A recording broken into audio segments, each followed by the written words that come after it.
Hi friends, price Lord. உங்கள் எல்லாருக்கும் இந்த நாள் தெரியும். கர்த்தராகிய இயேசு கிறிஸ்து நமக்காக சிலுவையில் அறையப்பட்ட நாள். இந்த நாளை குறித்து அநேக சத்தியங்களை நம்ம பார்த்துருப்போம், பைபிளில் வாசிச்சிருப்போம். இன்றைக்கி கூட நம்ம சற்று வித்தியாசமாக அவரை அடிக்க பயன்படுத்தின அந்த ஆயுதங்களை குறித்து தான் நம்ம பார்க்க போகிறோம். வாரினால் அடிக்கப்பட்டார் அப்படின்னு சொல்லி நம்ம பைபிளில் வாசிச்சிருப்போம்.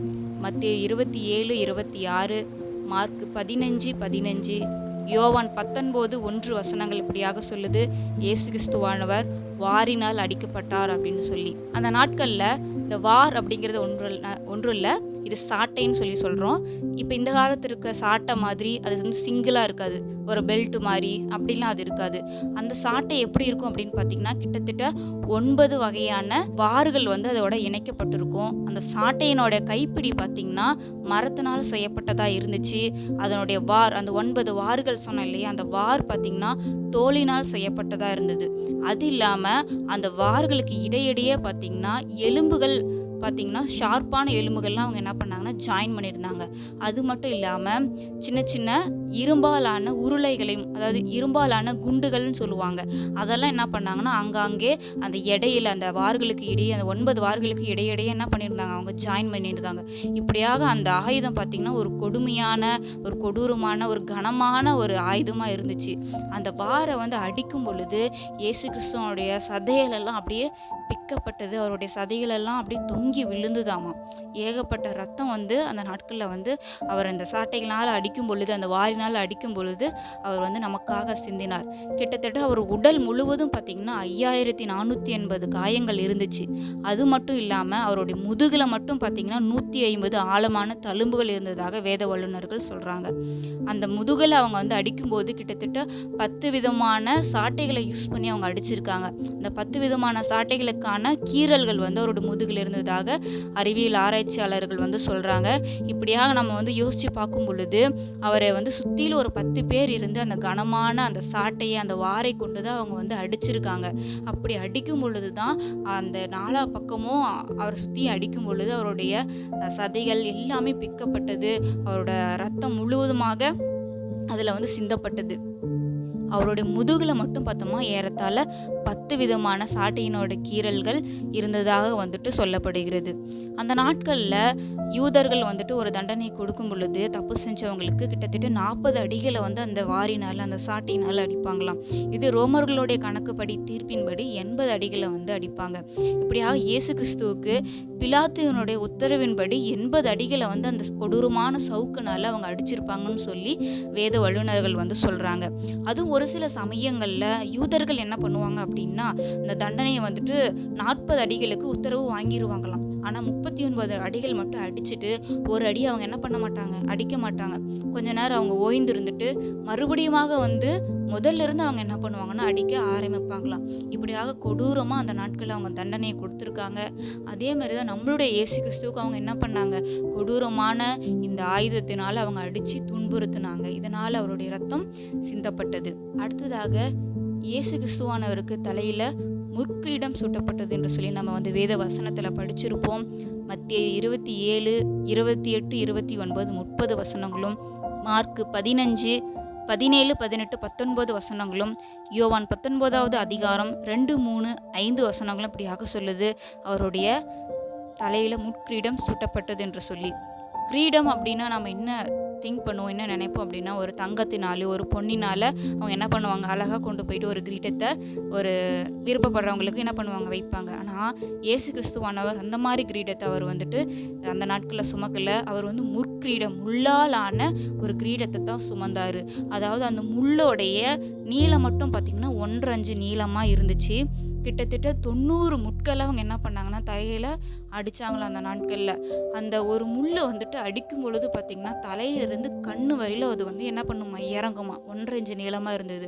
அப்படியாக வேத வல்லுநர்கள் என்ன சொல்கிறாங்கன்னா, இயேசு கிறிஸ்துவானருக்கு 90 முட்களை அடிக்கும் பொழுது அவருடைய ஒரு கண்ணு வழியாக அந்த முள் என்ன பண்ணியிருக்கு, தலையிலிருந்து ஒரு கண்ணு வழியாக வெளியில் அதனால் அவர் ரத்தம் சிந்தப்பட்டு பார்வையை அவர் ஒரு பார்வையை இழந்தார் அப்படின்னு சொல்லி வேத வல்லுநர்கள் ஆராய்ச்சியில் சொல்கிறாங்க.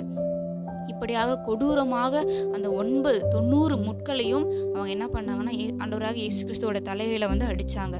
அந்த முள்ளுடைய தன்மை எப்படி இருக்குன்னா ரொம்ப கொடிய விஷமுள்ளது அப்படின்னு சொல்லி வேத வல்லுநர்கள் சொல்கிறாங்க. அதாவது ஒரு தேள் கொட்டுவதற்கு சமமானதான். இந்த நாட்களில் ஒரு தேள் கொட்டிட்டோம்னா அதுக்கான மருந்து வந்துட்டு ரொம்ப அரிது. ரொம்ப அதை பிழைக்கிறது வந்து ரொம்ப கஷ்டம். ஏன்னா அதனுடைய வலி வேதனை ரொம்ப அதிகமாக இருக்கும். அப்போ ஒரு முள்ளோட அந்த வலி பார்த்திங்கன்னா ஒரு தேள் கொட்டுவதற்கு சமமாக இருந்துச்சாமா. அந்தபடி 90 முட்களை வந்துட்டு இயேசு கிறிஸ்துவானவருக்கு அவங்க அடித்தாங்க. அப்படி ஒரு கிரீடம் மாதிரி அந்த 90 முள்ளையும் செஞ்சு அவங்க அடிக்கும் பொழுது அந்த 90 தேள் கொட்டினா அட்டன் டைமில் கொட்டினா எவ்வளோ வலி வேதனை இருக்குமோ அவ்வளோ வலி வேதனைகள் நம்முடைய இயேசு கிறிஸ்து நமக்காக அந்த நாட்களில் வந்து சுமந்தார். அப்படி முற்கீடு அவங்க அடிக்கும் பொழுது அவருடைய முகத்துல எல்லாம் உள்ளே இறங்கி தலைக்குள்ளெல்லாம் வந்து அந்த முள்ளானது இறங்கி அதன் மூலியமா நிறைய ரத்தம் வந்து ஒரு கொடூரமான ஒரு வேதனை அந்த நாளில் அனுபவிச்சாரு. இப்படியாக இயேசு கிறிஸ்து கைகளிலும் கால்களிலும் ஆணியடிக்கப்பட்ட பிறகு அவரோட தோளினால சிலுவை சுமந்து கொண்டு தான் அவர் வந்து சென்றார் அப்படி சொல்லி நம்ம வந்து வசனத்தில் படிக்கிறோம். மத்தேயு 27வது அதிகாரம் 32வது வசனம், மார்க் 15வது அதிகாரம் 21வது வசனம், லூக்கா 23வது அதிகாரம் 26வது வசனம், யோவான் 19:17 இப்படியாக சொல்லுது. அவர் தன்னுடைய தோளின் மேலே சிலுவையை சுமந்து கொண்டு சென்றார் அப்படின்னு சொல்லிட்டு. அப்படி அவர் சுமந்துட்டு போன அந்த சிலுவையினோட எடை மட்டும் பார்த்திங்கன்னா 150 கிலோ எடையாக இருந்துச்சாமா. இப்போ நம்மளால் ஒரு 10 கிலோ ஒரு 20 கிலோ அரிசி மூட்டையை தூக்கிறதுக்கு நம்ம ரொம்ப கஷ்டப்படுறோம். ஆமாம் தானே? நம்ம நார்மலாக இருக்கும் பொழுதே அதை தூக்கும் பொழுது நம்மளுக்கு அவ்வளோ ஒரு கஷ்டமாக இருக்குது அது தூக்கிறதுக்கு. ஆனால் அந்த நாட்களில் இயேசு கிறிஸ்துவானவர் இப்படியாக சாட்டினால் அடிக்கப்பட்ட பிறகு, முள்முடி சூட்டப்பட்ட பிறகு, அதுக்கப்புறம் கையில் அப்படியாக வந்துட்டு அவர் காயங்கள் பட்ட பிறகும் கூட அவருடைய முதுகில் என்ன பண்ணாங்க, 150 கிலோ எடையுள்ள அந்த சிலுவை என்ன பண்ணாங்கன்னா அவங்க சுமக்க வச்சாங்க. அவர் கிட்டத்தட்ட தடுமாறி 3 முறை விழுந்து எழுந்திருச்சு தான் அந்த கொல்கதா மலைக்கு அவர் போய் சேர்ந்தார். அப்படி அவர் போகும் பொழுது கிட்டத்தட்ட 350 வீரர்களும் 50 குதிரை வீரர்களும் பார்த்திங்கன்னா அவர் அடித்து அவர் என்ன பண்ணாங்க, இழுத்துக்கிட்டே போனாங்க. ஏற்கனவே துன்பம், ஏற்கனவே அவருக்கு முள்முடி சுட்டப்பட்டு இருக்கிறது, ஏற்கனவே அவர் என்ன பண்ணாங்க, வாரினால் அடிச்சிருக்காங்க. அந்த துன்பத்திலே அவங்க என்ன பண்ணுறாங்க, இன்னும் அதிகமான துன்பத்தை கொடுக்குறாங்க. அவர் போகும்பொழுது எப்படியாக அடித்து அவரை ரொம்ப இழுத்துட்டு போனாங்க. அது மட்டும் இல்லாமல் அவர் அப்படி போகும்பொழுது அவருக்கு வந்து மிகவும் தாகமாக இருந்துச்சாமா. அந்த நாட்களில் அவங்க தண்ணி கூட குடிக்காத அளவுக்கு அவங்க என்ன பண்ணியிருக்காங்க, அவ்வளோ கொடூரமாக இயேசு கிறிஸ்து வந்து நடத்தியிருக்கிறாங்க. கிட்டத்தட்ட 17 மணி நேரம் அவர் வந்து தண்ணியே இல்லாமல் தாகத்துக்காக அவர் ஏங்கி தவிச்சார் அப்படி சொல்லி வேத வல்லுநர்கள் வந்து சொல்கிறாங்க. இப்படியாக அவர் பட்ட அந்த பாடுகள் நிமித்தம் கிட்டத்தட்ட 6.5 லிட்டர் ரத்தம் அவருடைய உடம்புல இருந்து சிந்தப்பட்டது என்று சொல்லி வேத வல்லுநர்கள் வந்து சொல்கிறாங்க. இப்படியாக அந்த சிலுவையை அவங்க சுமந்துட்டு போனாங்க இல்லையா, அந்த சிலுவையினுடைய நீளம் மட்டும் பார்த்திங்கன்னா 15 அடியாக இருந்தது. அந்த சிலுவையினுடைய அகலம் பார்த்திங்கன்னா 8 அடியாக இருந்தது. அந்த சிலுவையினுடைய மொத்த எடையும் பார்த்திங்கன்னா 150 கிலோ எடையாக இருந்தது. இப்படியாக அந்த பாரமான சிலுவை தான் நம்முடைய இயேசு கிறிஸ்து என்ன பண்ணாருன்னா சுமந்துட்டு போனார். இந்த நிமித்தம் அவர் என்ன பண்ணார், அவருடைய உடம்புல இருந்து கிட்டத்தட்ட 6.5 லிட்டர் அந்த ரத்தமும் வெளியில் வந்தது என்று சொல்லி வேத வல்லுநர்கள் சொல்கிறாங்க. அதாவது ஒரு மனுஷனுக்குன்னு ஒரு குறிப்பிட்ட அளவு ரத்தம் இருக்கும். அப்படியாக அவருக்கு இருந்த அந்த எல்லா ரத்தமும் அவர் என்ன பண்ணார்னா அதிலேயே இழந்துட்டார். எல்லாமே நமக்காக அவர் வந்து சிந்தினார். அடுத்தபடியாக இயேசு கிறிஸ்துவானவருக்கு கைகளிலும் கால்களிலும் ஆணிகள் அடிக்கப்பட்டது என்று சொல்லி வசனத்தில் நம்ம வந்து படிக்கிறோம். யோவான் 20வது அதிகாரம் 25-27 வசனங்கள் வந்து இப்படியாக சொல்லுது. அவருடைய கைகளிலும் கால்களிலும் அவர்கள் வந்து ஆணி அடித்தாங்க அப்படின்னு சொல்லிட்டு. அந்த ஆணியினுடைய தடிமன் மட்டும் பார்த்திங்கன்னா 3/4 அங்குலமாக இருந்தது. அந்த ஆணியினோட நீளம் பார்த்திங்கன்னா ஹைட் பார்த்திங்கன்னா 8 அங்குலமாக இருந்தது. அவ்வளோ பெரிய ஒரு தடிமனான ஆணியை கொண்டு தான் அவருடைய கரங்களிலும் 2 கரங்களிலும் அவருடைய கால்களிலும் என்ன பண்ணாங்க, அவங்க ஆணியினால் அடித்தாங்க. அடுத்ததாக கூட இயேசு கிறிஸ்துவை ஈட்டினால் குத்துனாங்க அப்படின்னு சொல்லி நம்ம பைபிளில் வாசிச்சிருப்போம். யோவான் 19வது அதிகாரம் 34வது வசனம் இப்படியாக சொல்லுது, இயேசு கிறிஸ்துவானவர் அவங்க ஈட்டினால் குத்துனாங்க அப்படின்னு சொல்லிட்டு. ஆமாங்க, ஒரு உடலில் ஒரு மனுஷனுக்கு பார்த்திங்கன்னா நிறைய விலா எலும்புகள் இருக்கும். அப்படி இயேசு கிறிஸ்துவுக்கு இருந்த விலா எலும்புகளில் 3வது விலா எலும்புக்கும் 4வது விலா எலும்புக்கும் இடையில தான் அந்த ஈட்டியை வந்து அவங்க குத்துனாங்க. அந்த ஈட்டியினோட நீளம் மட்டும் பார்த்திங்கன்னா 8 அடியாக இருந்தது. அந்த ஈட்டியினோட முன்பகுதி மட்டும் பார்த்திங்கன்னா 2 அங்குலமாக இருந்தது. இப்படியாக அவங்க அந்த ஈட்டியில் குத்தும் பொழுது அவர் ஏற்கனவே எல்லா ரத்தத்தையும் இழந்ததுனால அவருடைய ரத்தம் எல்லாம் இழந்ததுனால அவர் உடம்புலேருந்து வெறும் தண்ணி மட்டும்தான் வெளியில் வந்ததாங்க. இப்படியாக கடைசியாக அவங்க ஈட்டியில் குத்தும் பொழுது அவருடைய பலனெல்லாம் இழந்து போய் அவர் என்ன பண்ணார், கடைசியாக நமக்காக அவர் வந்து ஜீவனையே விட்டார். இப்படியாக நம்ம வந்து பார்த்தோம். அந்த நாட்களில் நிறைய அந்த மாதிரியான ஆயுதங்களை யூஸ் பண்ணி கர்த்தராகிய இயேசு கிறிஸ்துவ அவங்க என்ன பண்ணாங்க? துன்பப்படுத்தினாங்க, பாடுபடுத்தினாங்க. இந்த பாடுகள் எல்லாம் தேவன் நமக்காக, இயேசு கிறிஸ்து நமக்காக இந்த பாடுகள் எல்லாம் சகித்து கொண்டார். நமக்காக, நம்முடைய பாவங்களுக்காக, நம்முடைய அக்கிரமங்களுக்காக தான் இந்த வேதனைகளையும் இந்த துக்கங்களையும் இந்த துன்பங்களையும் அவர் என்ன பண்ணார்னா பொறுத்து கொண்டார். இனியும் நாம் வந்துட்டு பைபிளில் வந்துட்டு ஆண்டவருடைய பாடுகளை குறித்து தியானிக்கும் பொழுது, வசனங்களை எல்லாம் நம்ம வந்துட்டு படிக்கும் பொழுது இந்த காரியங்கள் நம்மளோட நினைவுக்கு வரணும். இப்படியாக அவர் வந்துட்டு சாட்டையினால் அடிக்கப்பட்டார், இவ்வளோ கொடூரமான ஒரு ஆயுதத்தினால் தாக்கப்பட்டார், இப்படியாக அவர் முள்முடி சுட்டப்பட்டார்னு சொல்லும் பொழுது அவர் முள்முடியினோட அளவு 1 இன்ச் அளவு உள்ள அந்த முள்முடி தலையில் இறங்கும் போது எவ்வளோ வலியாக இருக்கும், எவ்வளோ வேதனையாக இருக்கும். ஸோ இதையெல்லாம் நம்ம நினைவில் வச்சு நம்ம வந்துட்டு என்ன பண்ணுவோம்? அந்த வசனத்தை தியானிக்கும் பொழுது, ஆண்டவரோட பாடுகளை தியானிக்கும் பொழுது இன்னும் அவர் மீது அன்பு அதிகமாக வரும். நம்மளுக்காக யாரும் இப்படி செய்ய மாட்டாங்க இல்லையா? நம்மளுக்காக யாரும் ஒரு சின்னதாக ஒரு பிளேடுனால கூட நம்மளுக்காக யாரும் கட் பண்ணிக்க மாட்டாங்க. ஆனால் நம்மளுடைய இயேசு கிறிஸ்து நமக்காக இப்படியாக இவ்வளோ வேதனைகளை நமக்காக அனுபவிச்சிருக்காரு, இவ்வளோ பாடுகளை அனுபவிச்சிருக்காரு. இதையெல்லாம் நம்ம வந்து யோசித்து பார்க்கணும். அவரோட அன்பை வந்து இன்னும் அதிகமாக நம்ம வந்து நேசிக்கணும் அவரை. ஹாய் ஃப்ரெண்ட்ஸ், இந்த நாளில் கூட உங்களை சந்திப்பதில் மிகுந்த மகிழ்ச்சி. நீண்ட நாளுக்கு அப்புறம் இந்த வீடியோ மூலியமா உங்களை சந்திப்பதில் மிகுந்த மகிழ்ச்சி அடைகிறேன். இந்த நாளில் கூட நம்ம அநேக இடங்களில், அநேக ஊர்களில், இந்த அநேக நாடுகளில் ஆண்டவருடைய சிலுவை பாடுகளை தியானித்திருப்பாங்க. அநேக தியானங்கள் நம்ம கேட்டிருப்போம், அதனுடைய ஆழங்களை கேட்டிருப்போம். ஆனால் இது சற்று வித்தியாசமாக நீங்க இதுவரை கேட்டிருப்பீங்க. அதாவது அதனுடைய அதனுடைய வேத ஆராய்ச்சியாளர்கள் என்ன சொல்றாங்களோ அதை வச்சு நம்ம ஒவ்வொரு பிரசன்டேஷன் பண்ணியிருக்கிறோம். அது மட்டும் இல்லாமல் அதனுடைய இயேசுவை அடிக்க பயன்படுத்தின ஒவ்வொரு ஆயுதங்களினுடைய அளவுகளும், அதனுடைய என்ன காரியங்கள் அது எப்படி இருந்தது என்பதை பற்றியெல்லாம் இந்த வீடியோவில் நம்ம பார்த்துருக்கிறோம். இதை பற்றி பார்த்துருப்பீங்க. நம்ம ஒரு வெறுமனமே இது ஒரு சிலுவை பாடுகளை பைபிள் இருக்கிற வசனத்தின்படி தியானிக்காமல் அப்படியும் தியானிக்கலாம். இது சற்று வித்தியாசமா, கொஞ்சம் ஆழமா அதனுடைய அர்த்தங்களை புரிந்து கொண்டு எப்படி நம்ம அதை தியானிச்சு அதுக்கப்புறம் நம்ம பைபிளை வாசிக்கும் போது இன்னும் தெளிவா புரியும். அது மட்டும் இல்ல, ஆண்டவர் எப்படி இயேசு சிலுவையில வாரினால அடிச்சாங்க, அது மட்டும் இல்லாம இயேசு வந்து எப்படி சிலுவை சுமந்து சென்றார், அந்த சிலுவையினுடைய அளவு என்ன, வாரனுடைய அளவு என்ன, அது என்னென்ன எல்லாம் இருந்தது, அது மட்டும் அல்லாமல் அது ஆணியோட அளவு என்ன, கைகளிலும் கால்களிலும் ஆணி அடிக்கப்பட்ட அதோட அளவு என்ன, அந்த முள்முடி எதனால பின்னப்பட்டது, எப்படி அதனுடைய சென்டிமீட்டர், எத்தனை சென்டிமீட்டர், எத்தனை இன்ச்சு, அது எல்லாமே நம்ம இந்த நாள்ல பார்த்திருக்கிறோம். அது என்னன்னா, அநேகருக்கு நம்ம வந்து பைபிள்ல வந்து முள்முடி சூட்டினார், கால்களில் கைகளில் ஆணி அடிக்கப்பட்டது, முகம் சிதைக்கப்பட்டது அப்படிங்கிறத நம்ம பைபிள்ல பார்த்து வாசிச்சிருக்கோம் ஒழிய, ஒரு வேத ஆராய்ச்சியாளர்கள் இதை சற்று கொஞ்சம் ஆழமா வந்து இது ஆராய்ச்சி செய்து அதை நம்ம கொடுத்துருக்குறாங்க. அதனால நம்ம ஆண்டவரை ஸ்தோத்திரிக்கிறேன். இந்த நாள்ல கூட நம்ம வந்து இந்த நாள்ல அந்த ஆழங்கள் இதெல்லாம் பார்த்திருக்கிறோம். இப்ப வந்து இயேசு சிலுவையில தொங்கி கொண்டிருக்கும் பொழுது அவர் அனுபவித்த என்னென்ன காரியங்களை அவர் சரீரத்தில் ஏற்றுக்கொண்டார் அப்படின்னு சொல்லி வேதவசனம் சொல்லுகிறது. அதாவது ஏசாயா 53வது அதிகாரம் 3வது வசனத்துல இருந்து 12வது வசனம் வரைக்கும் இயேசு சிலுவையில நமக்காக என்னென்ன சுமந்தார், என்னென்ன அனுபவித்தார் அப்படின்னா, சிலுவையில நம்முடைய துக்கங்களை சுமந்து கொண்டார். ஆண்டவர் நம்முடைய துக்கங்களை சுமந்தார். 2வது வந்து நம்முடைய பாடுகளை அவர் ஏற்றுக்கொண்டார். 2வது நம்ம பாடுகளை ஏற்றுக்கொண்டார். 3வது அசட்டை பண்ணப்பட்டார், மனிதர்களால் அசட்டை பண்ணப்பட்டார். 4வது மனிதர்களால் அவர் புறக்கணிக்கப்பட்டார். 5வது வந்து நம்முடைய மீறுதலுக்காக அவர் வாதிக்கப்பட்டார். 6வது நம்முடைய அக்கிரமங்களை சுமந்தார். அது மட்டும் இல்லாம 7வது அவர் நமக்காக நொறுக்கப்பட்டார். 8வது நம்முடைய ஆக்கினி தீர்ப்பை அவர் ஏற்றுக்கொண்டார். ஆக்கினி தீர்ப்பு என்றால் நரகத்துக்கு போக வேண்டிய அந்த கொடுமையான அந்த சம்பவத்தை, அந்த தண்டனையை அவர் சிலுவையிலே சுமந்தார் அப்படின்னு சொல்லி நம்ம பார்க்கிறோம். 9வது நமக்காக அவர் நொறுக்கப்பட்டார் அப்படின்னு சொல்லி வேதவசனம் சொல்லுகிறது. அதுக்கப்புறம் 10வது நமக்காக அவர் ஒடுக்கப்பட்டார். இறுதியாக அநேகருடைய பாவங்களை அவர் சுமந்து தீர்த்தார் என்று சொல்லி இந்த ஏசாயா 53வது அதிகாரம் 3வது வசனத்திலிருந்து 12வது வசனம் வரைக்கும் அந்த அதிகாரம் முழுவதும் இப்படி சொல்லப்பட்டிருக்கிறது. அது மட்டும் இல்ல, நமக்காக இயேசு இந்த அளவுக்கு சிலுவையில சுமந்து தீர்த்தார் அப்படிங்கிறத விட அவர் நம்மளுடைய பாடுகளை எல்லாம் சுமந்து தீர்த்தபடினால அவருக்கு எல்லா விதமான வேதனைகளும், நம்முடைய துக்கங்கள், நம்முடைய வியாகுலங்கள், நம்முடைய அவமானங்கள், நம்முடைய புறக்கணிக்கப்பட்ட நிலை, அசட்டை பண்ணப்பட்ட நிலை எல்லாமே இயேசுவுக்கு தெரியும்.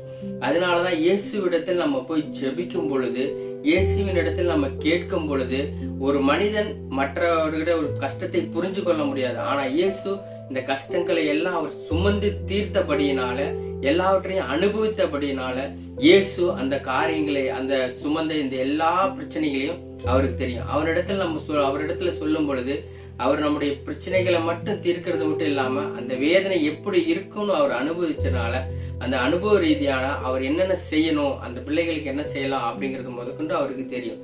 அது மட்டுமல்ல, இன்னொரு வசனம் இறுதியாக பார்க்கலாம்.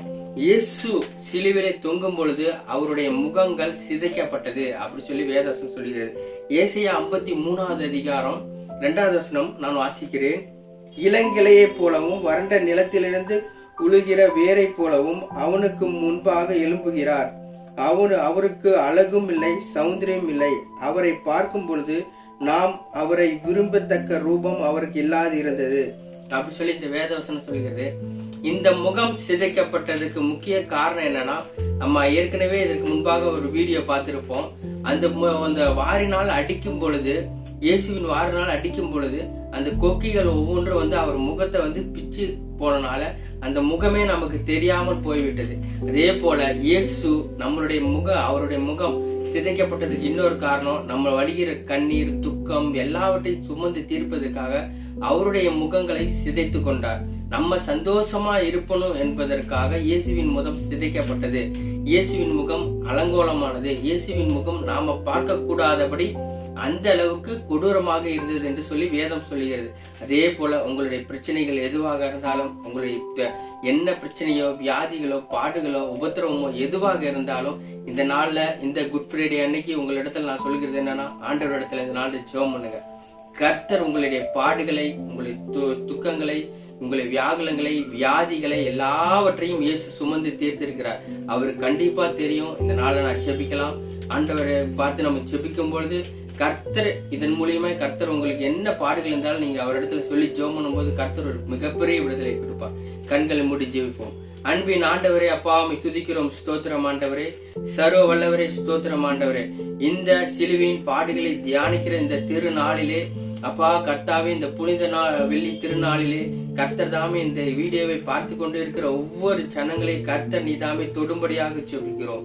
இயேசுவே அப்பா தகப்பனே, சிலுவையிலே அப்பா நீ பட்ட பாடுகள், உபத்திரவங்கள் எல்லாவற்றையும் நாங்கள் அப்பா பைபிள்ல வாசிச்சிருக்கிறோம். ஆனா இது சற்று ஆழமாய் நாங்கள் தியானிக்கும் பொழுது இன்னும் எங்களுக்கு அப்பாவும் மேல அன்பும், அப்பாவும் மேல தகப்பனே அப்பா இன்னும் உங்களோட கெட்டி நெருங்கி சேரணும், இன்னும் உங்களுக்காக வாழணுங்கிற எண்ணம் தான் ஆண்டே வருகிறது.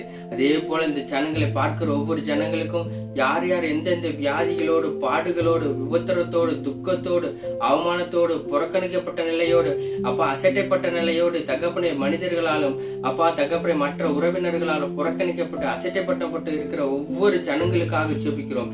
வியாதினால் பாடுபடுகிறவர்களுக்காக ஜெபிக்கிறோம். விட முடியலையே என்று சொல்லி இருக்கிற பாவங்களுக்காக ஜெபிக்கிறோம். இந்த நாளை தேவன் தாமே ஒரு அற்புத விடுதலை கட்டளையிடுவீராக. அப்பா உங்களுடைய தகப்பனை இந்த தகப்பனை சிலுவையின் பாடுகளை தியானிக்கிற நாங்கள் அப்பா இந்த திருநாளிலே கர்த்தர் உங்களுடைய திரு ரத்தத்தை ஒவ்வொரு மீதும் தகப்பனை தெளிக்கிறோம் ராஜா. ஒரு பரிசுத்த ரத்தத்தை தெளிக்கிறோம் ஆண்டவரே. இயேசுவின் நாமத்தில் ஒரு விடுதலை உண்டாவதாக.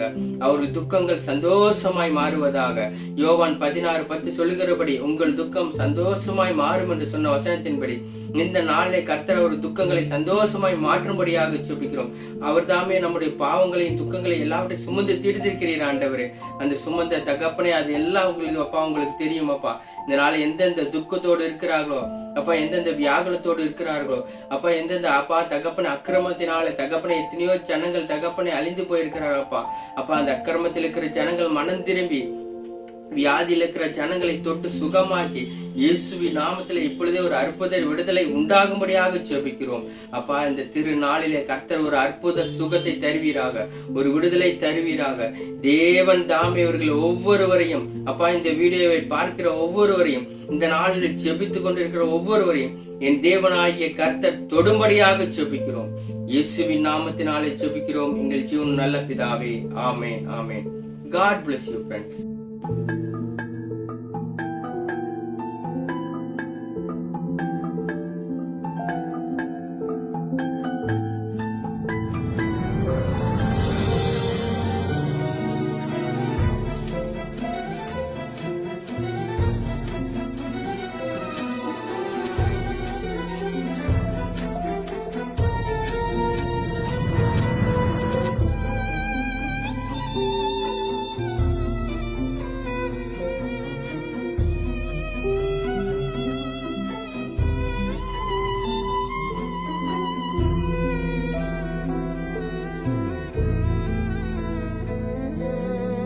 தடுமாறும் கால்களை கண்டே கண்கள் குளமாகி போனதையா. தடுமாறும் கால்களை கண்டே கண்கள் குளமாகி போனதையா.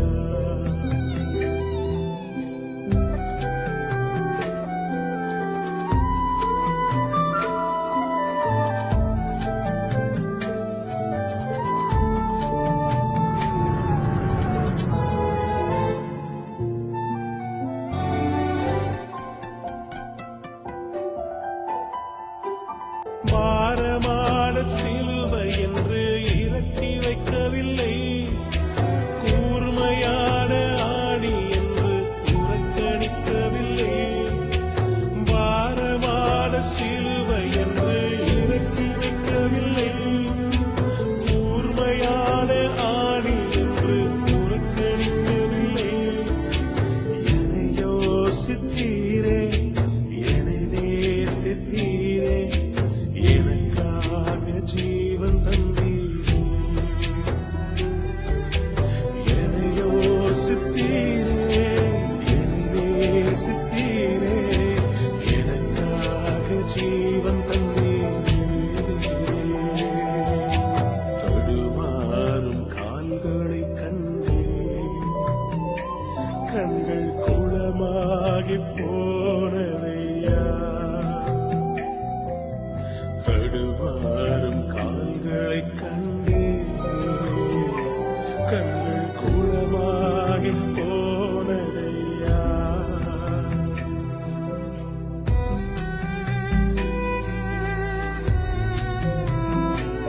எனக்காக பாடுகள் பட்டீரோ, எனக்காக நொறுக்கப்பட்டீரோ ஆண்டவரே. என் மேல் விழ இருந்த ஆக்கினைகள் உங்க மேல விழுந்துச்சாப்பா. இயேசுப்பா, இயேசுவே, எனக்காக ரத்தம் சிந்தினீரோ. குருதி சிந்தி பாடுபட்டும் மறுதலிக்கவில்லை, மரணம் சூழ்ந்த நேரத்திலும் விட்டுக் கொடுக்கவில்லை. குருதி சிந்தி பாடுபட்டும் மறுதலிக்கவில்லை, மரணம் சூழ்ந்த நேரத்திலும் விட்டுக் கொடுக்கவில்லை.